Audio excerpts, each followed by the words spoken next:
아비투스 파트 1. 사람에게는 품격이 있다. 매력적인 사람이 가지고 있는 품격을 모두 부러워한다. 그리고 이 책은 그 품격을 형성하는 7가지 자본을 설명한다. 저자 도리스 메르티는 영문학 박사 학위를 받고 언어에 대한 깊은 지식을 바탕으로 그 안에 담긴 코드를 분석하여 인간의 언어와 비언어적 태도와 개성을 잠재력, 성공과 연결시켰다. 많은 사람들을 만나오며 그녀는 자산이나 소득이 비슷해도 지식이나 문화적 취향, 그리고 심리 상태와 사회적 관계 등에 따라 완전히 다른 삶을 살아간다는 것을 깨달았다. 이에 그녀는 성공, 품격, 사람을 얻는 엘리트의 모든 코드를 분석해 일반인이 쉽게 자신의 아비투스를 바꿀 수 있는 방법을 설명하고 있다. 그렇다면 아비투스란 무엇일까?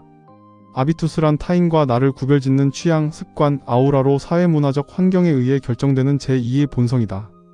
한마디로 아비투스란 세상을 살아가는 방식과 태도이다. 모든 사람에게는 아비투스가 있고 최초의 아비투스는 가족을 통해 습득된다. 타고난 사회계층이 의식도 못하는 사이에 나의 가치관과 취향까지 만드는 것이다. 물론 아이들은 부모를 뛰어넘어 더 높이 오를 수 있다. 빈곤층에서 벗어나 중산층까지 또는 중산층에서 최상층까지 올라갈 수 있다. 다만 그러려면 타고난 아비투스를 바꿔야 한다. 최상층이 되고 싶다면 최상층의 아비투스를 갖춰야 한다. 고상한 아비투스는 저절로 생기지 않는다. 낯설게 느껴지더라도 열린 마음으로 새로운 것에 뛰어들어야 한다. 현대 미술을 모르더라도 전시회에 가 보는 것처럼 실현하고 싶다면 뭔가를 해야 한다. 교양 있는 사람들과 멋진 일들을 자주 경험할수록 우리의 지각 능력이 확장된다. 이런 경험이 우리를 원하는 곳으로 데려갈 것이다. 심리학에서는 크랩 멘틸리티 효과라는 것이 있다. 바구니에 개를 그냥 던져 놓아도 개는 바구니를 탈출할 수 없다. 위로 오르는 개를 다른 개들이 잡아 끌어내리기 때문이다. 우리는 다른 개들처럼 남을 끌어내리며 살 것인지 아니면 끝까지 도전해 바구니를 탈출할 것인지 선택할 수 있다. 결국 변하지 않는 것은 없다. 마찬가지로 어떤 아비투스도 돌에 새겨지지 않았다. 모든 아비투스가 저마다 강점이 있더라도 상위 10%의 자유롭고 주체적인 아비투스가 최고의 기회를 가진다. 상위 3%면 더욱 좋다. 우리의 아비투스는 우리의 과거, 가족, 경력을 통해 형성된다.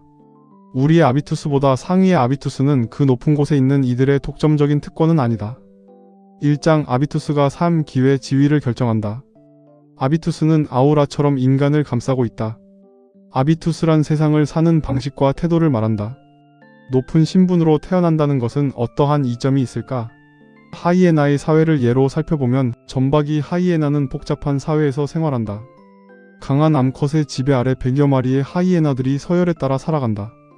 점박이 하이에나의 미래는 태어나는 순간 결정된다. 어미 하이에나가 상류층에 속하면 그 새끼들은 최상의 미래에 대한 전망과 함께 삶을 시작한다. 서열이 높은 암컷들은 직접 사냥하지 않고 서열이 낮은 암컷에게 사냥을 시켜 필요한 것을 얻는다. 이런 특권이 새끼들에게 직접적인 도움을 준다. 고귀한 태생의 새끼들은 더 안전하고 더 좋은 먹이를 먹으며 더 빨리 자란다. 이들은 최상의 자리를 보장하는 성공 아비투스도 같이 얻는다. 서열이 높은 하이에나의 딸들 역시 지도층이 된다. 어디에서 태어났느냐에 따라 우리는 성공에 유리한 아비투스를 많이 혹은 적게 몸에 익힌다. 행동 방식과 생활 방식, 지위와 언어, 자원, 성공 기회, 삶에 대한 기대에서 추진력을 얻느냐, 제동이 걸리느냐는 아비투스에 달렸다. 프랑스의 사회 철학자 피에르 부르디유의 구별짓기라는 책에서 그는 상류층, 중산층, 하류층의 전형적인 생활 방식과 인생관을 연구했다. 이 책에서 아비투스라는 개념이 소개되었다. 이 단어는 가지다, 보유하다, 간직하다라는 뜻의 라틴어 하베레에서 파생했다. 부르디유에 따르면 우리가 어떤 가치관, 선호, 취향, 행동 방식, 습관으로 세상을 맞이하느냐는 아비투스에 달려있다. 태어나 자라면서 경험했던 모든 것이 지금의 태도를 빚어낸다. 우리가 내리는 모든 결정은 우리가 어떤 사회적 관계 안에서 성장했는지와 관련이 있다. 아비투스는 사회적 지위의 결과이자 표현이다. 아비투스는 우리의 사회적 서열로 저절로 드러난다. 모두 자신의 가정에서 아비투스를 가져오지만 모든 아비투스가 세상에서 똑같은 가치로 간주되지는 않는다. 비록 계층 간의 경계가 모호하고 많은 사람이 다양한 세계에서 내 집처럼 편히 지내더라도 적은 돈으로 건강한 식탁을 차리는 것보다 고급 레스토랑을 익숙하게 이용하는 것이 더 깊은 인상을 주며 선호된다. 그렇다고 돈으로만 결정되는 것은 아니다. 다른 자원들도 의미 있는 삶, 영향력, 만족감 등의 돈만큼 결정적인 역할을 한다. 부르디웨는 탁월함의 전제 조건을 자본으로 보았는데 그가 말하는 자본에는 돈과 능력 이외의 출신 배경과 인맥 등도 포함된다. 교육, 관계를 맺는 방식, 미적 감각, 달변과 적합한 목소리 톤, 당당한 자세도 자본에 포함된다. 또한 낙관주의와 안정적인 정신도 자본에 들어간다. 이런 여러 범주의 자본이 인간의 잠재력을 마음껏 발휘하게 만든다.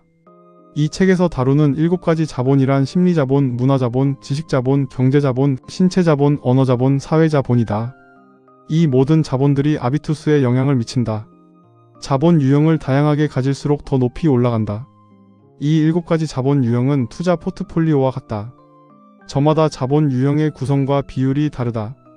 상류층의 자본들은 자본 유형 대부분을 부모와 조부모에게 물려받는다. 점박이 하이에나와 마찬가지로 이런 출신 배경은 풍족하고 아름다운 유년기를 선사하는 것에서 끝나지 않고 평생을 최상층 혹은 상당히 높은 위치에 머물도록 보장한다.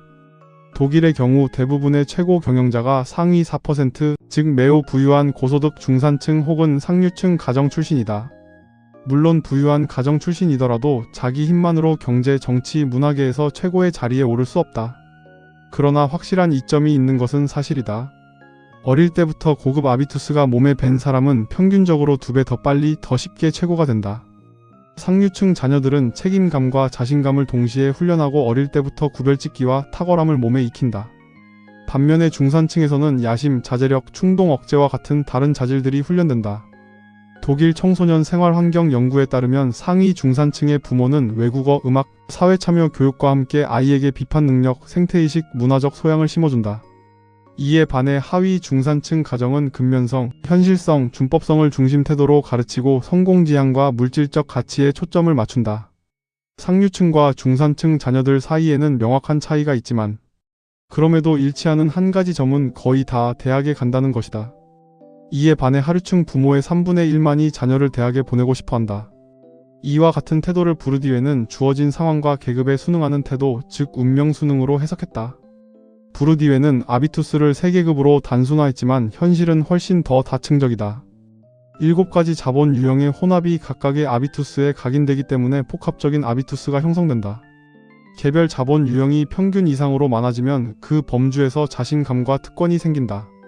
그러나 기본적으로 7가지 범주 모두에서 탁월한 사람만이 부와 차별성 그리고 권력을 갖는다. 그렇다고 아비투스를 굳어버린 습관으로 여기는 것은 짧은 생각이다. 당연히 우리의 성향과 편애는 삶의 경험과 함께 변한다. 새로운 환경에 적응하고 그 과정에서 우리의 수준은 계속 올라간다. 출신 아비투스는 비록 우리의 일부이긴 하지만 우리가 출신 배경을 뛰어넘어 성장하는 것을 막지 못한다.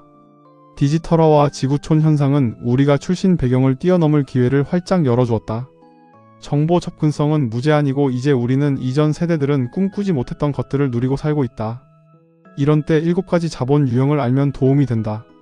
그러나 명심해야 할 것은 유년기에 몸에 밴 아비투스는 우리의 깊은 곳에 자리 잡아 원하는 만큼 빠르게 바뀌지 않는다는 점이다. 초기에는 짙은 안개 속에서 살얼음판 위를 걷는 듯하고 사기꾼이 된 듯한 기분마저 든다. 이것은 정신력이 약해서 그런 기분이 드는 게 아니라 새로운 환경에서는 지극히 당연한 일이다. 새로운 상황에 아비투스가 완전히 적응할 때까지는 이런 뒤처짐이 계속된다. 부르디웨는 이런 뒤처짐을 히스테리시스라고 부른다. 새로운 환경에서 어느 정도 활동을 해야 그곳의 게임 규칙을 내면화할 수 있고 진짜 소속감을 느낄 수 있다. 우리가 올라가려고 하는 최정상은 어디일까? 무엇을 최정상으로 느끼느냐는 완전히 주관적인 것이다. 개인의 사회적 위치에 따라 다르고 어디에 시선을 두느냐에 따라 다르다. 모든 것은 관점에 따라 달라진다. 그러므로 최정상이란 내가 최고라고 여기는 그것이다. 2장 심리자본.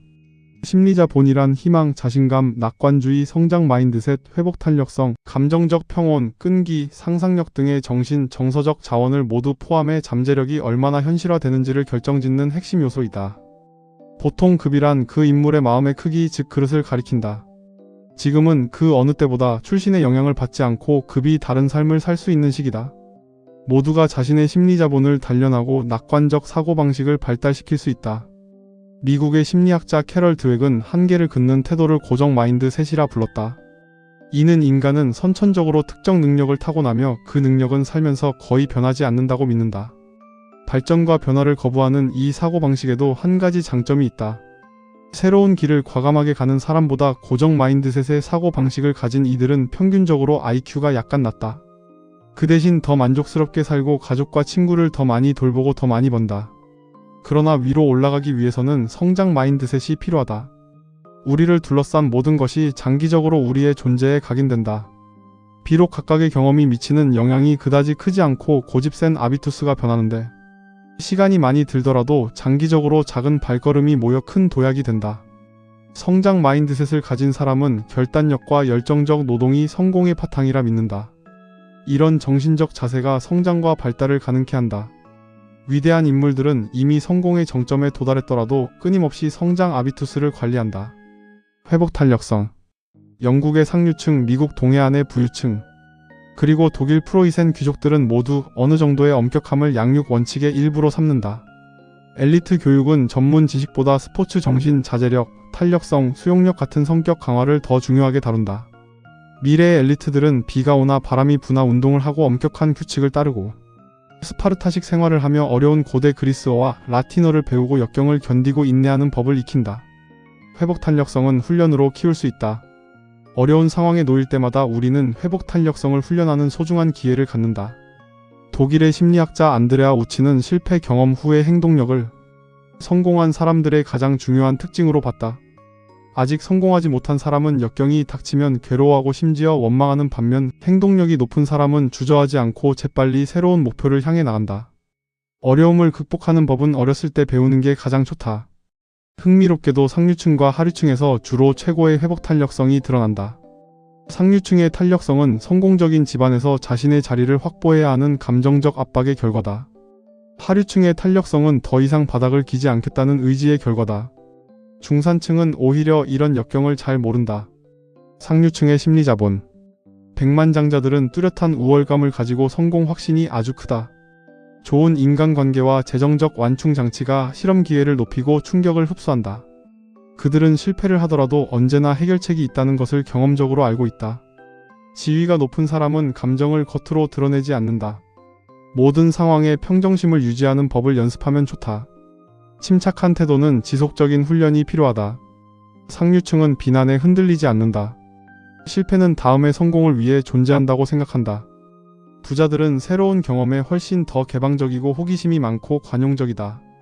부자들을 연구한 작가 토마스 콜리의 연구에 의하면 그들의 88%가 하루 30분 이상 독서를 하며 주로 전문 서적과 비소설, 그리고 위대한 인물의 전기를 읽는 것으로 밝혀졌다.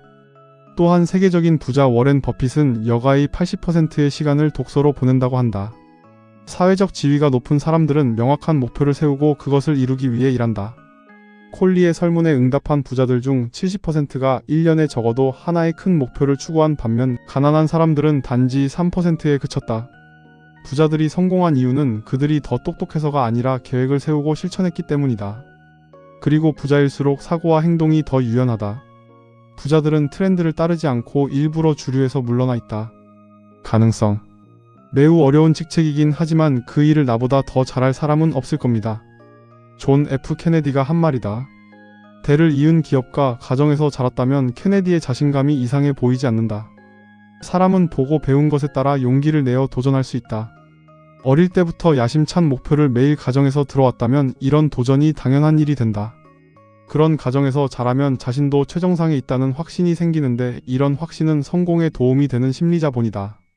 성공의 원동력인 대담성과 자주성은 자신감에 기반을 두고 있기 때문이다. 독일 심리학협회 연구에 따르면 성공 확신을 키우는 데는 무슨 일이 벌어지든 다 잘 될 거라는 마음가짐이 가장 중요한 것으로 나타났다. 이런 마음가짐은 상류층이 중산층보다 훨씬 더 많이 가졌고 중산층이 하류층보다 더 많이 가졌다.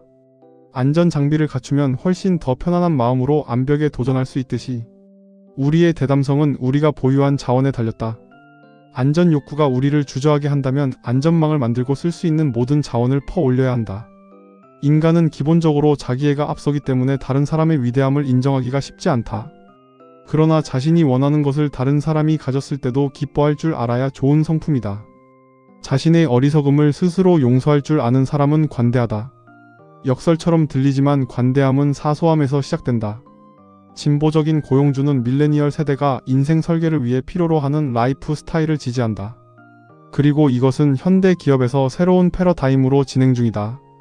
이런 조건 아래서는 중산층의 아비투스가 상류층과 비슷해진다.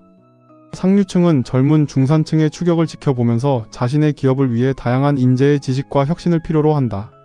상류층과 상위 중산층은 더 많은 자녀를 영국 기숙학교나 외국의 명문 대학에 보낸다. 그렇게 일찍부터 일반 대중과 구별하게 만든다.